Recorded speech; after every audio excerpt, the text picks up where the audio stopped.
So in this video we are going to discuss about the factors of binding of oxygen with hemoglobin and liberation of oxygen from hemoglobin. As you guys all on the previous video we've discussed about a detailed video of the hemoglobin and these all, as well as the factors which were initiating or increasing the affinity to bind with oxygen. First of all, if we talk about the first thing, that is if we talk about the concentration of oxygen or partial pressure of oxygen, is directly proportional to the binding of oxygen with hemoglobin.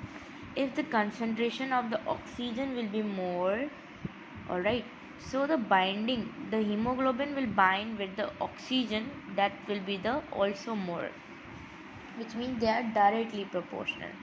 Liberation means dissociation. For example, we are at a sea level. At a sea level, if you talk about the partial pressure of oxygen, that is 120 mm of Hg. Alright, and at the sea level there is more oxygen. Alright, you can take the example of the algae. They are having the more oxygen than the trees. Alright, why they are having the more oxygen? Because their respiratory membrane is connected with the environment. Alright, if we talk about the hemoglobin, the ml of oxygen in the 100 ml of blood, so that is 20 ml of oxygen in 100 ml of blood at sea level I'm talking about, and this is 100% saturated.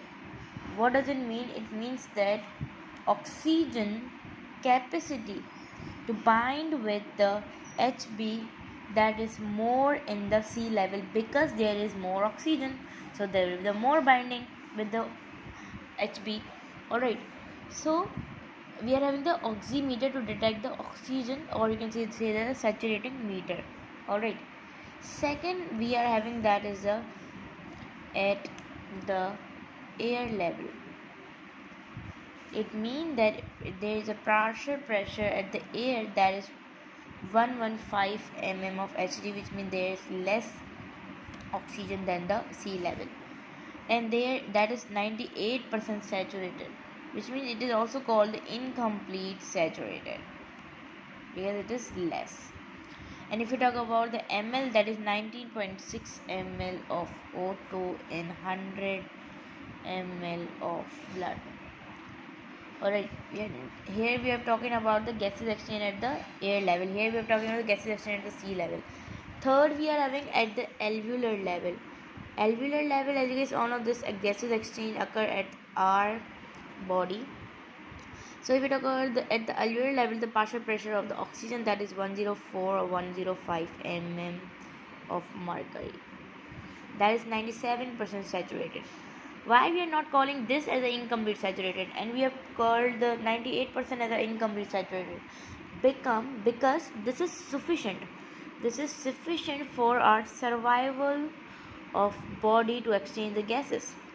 If it has become less than 97, so there will be the breathing issue, and the cylinder to be used when there is a below 90, there is a, we can say, the oxygen level and the saturation level is there.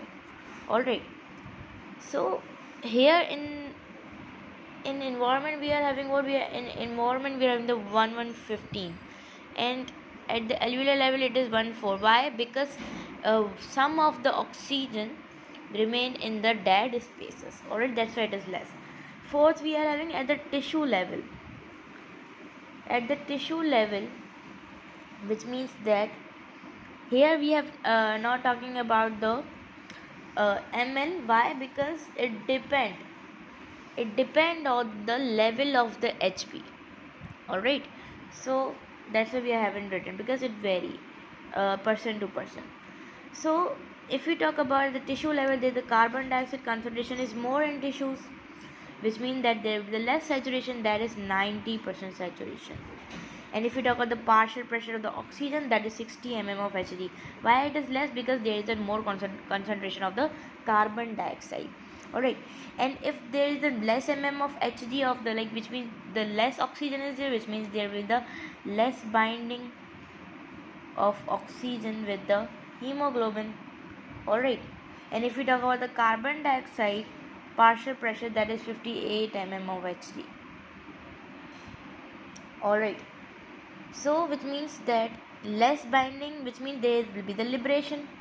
Liberation means that when the carbon dioxide is more in the tissue level, so Hp will not bind with the oxygen because there is a less concentration of the oxygen or less partial pressure of the oxygen. Alright, so here we can see that there are some factors of binding of the oxygen with the and the liberation of hemoglobin.